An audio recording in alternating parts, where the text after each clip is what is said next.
अब ऐसे करते करते सीता कुंड के पास आ गए। वहाँ आकर बैठ गए रास्ते में और गाली बक रहे, अरे देखो मैं इतनी दूर आया, मेरे को उनका घर कहाँ रहते हैं, क्या है।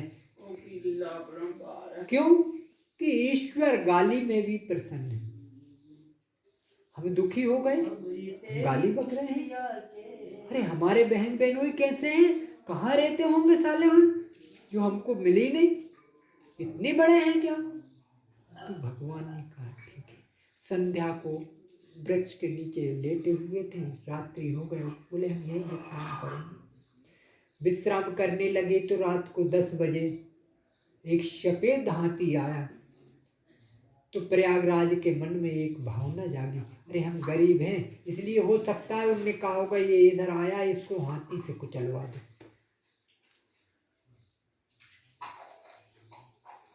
देखा, हाँ जो हो रहा देख ही जाएगा। बैठे रहे, हाथी थोड़ा दूर जाके रुका, उतरे। भगवान राम कहते हैं, भैया प्रयाग, ये तो हमारा नाम भी जानते हैं।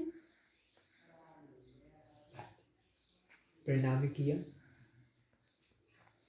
कैसे आना हुआ, हमको हमारे जी बहन बहनों की याद आती थी, इसलिए हम आए हैं। अच्छा, आपने कभी देखा बहन बहनोई को? नहीं, हमने कभी नहीं देखा।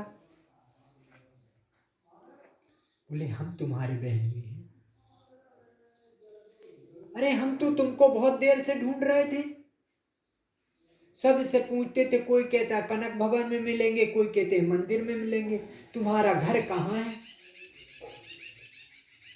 अरे भैया हम बहुत दूर रहते हैं, वो छोटा सा हमारा मकान है, तो हम तो तुम्हारे से यहाँ मिलने आ गए। अच्छा, बोले हमारी बहन, बोले बहन को देखा? बोले नहीं, बहन को भी नहीं देखा। तो बोले ये तुम्हारी बहन है? बोले मेरी बहन होती तो मेरे को गले से लगा लेती और रोती। तो माता सीता ने प्रयागराज को गले से लगाया, प्रयागराज को गले से लगाया और रोदन करने लगे। ठीक है। तो बोले बहन, माँ ने तेरे लिए कुछ पहुंचाया है। क्या दिया है? तो उसने अपनी पोटली ली, पोटली खोल के और सीता को दिया। जब सीता माता को पोटली दी तो माँ ने थोड़ा सा कसार निकाल लिया और बाकी का प्रयाग को दे दिया। बोले ये तू खा ले। तो प्रयागराज के आंखों में आ, बोले नहीं बहन मैं नहीं खा सकता। हे बहन मैं नहीं खा सकता, माँ ने तेरे लिए दिया है, मेरे लिए माँ ने सत्तू दिया था, मैं सत्तू पा लेता हूँ। नहीं नहीं प्रयाग पाले भैया। बोले अच्छा अब हम जाते हैं, तुमने भोजन किया? बोले नहीं नहीं हम भोजन तो हमारे पास है।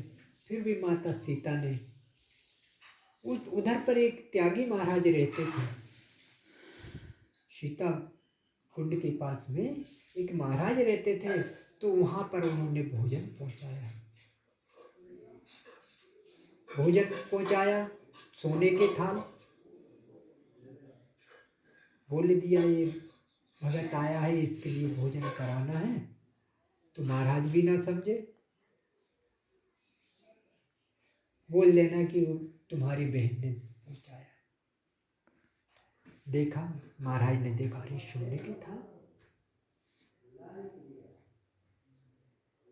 उसको बुलाया, प्रयागराज को भोजन कराया और बोले के लगे प्रयाग तुम धन्य हो गए, जो हमने आज तक नहीं पाया था वो तुमने यहाँ 1 घंटे में पा लिया। तुम्हारे को तुम्हारी बहन ने भोजन पहुंचाया। तो जब भोजन करने के बाद में बोले ये थाली आपके पास रख लो। बोले नहीं नहीं माँ कहेगी कि प्रयाग तू बहन के घर से क्या लेकर आ गया, बहन का नहीं लेता हूँ।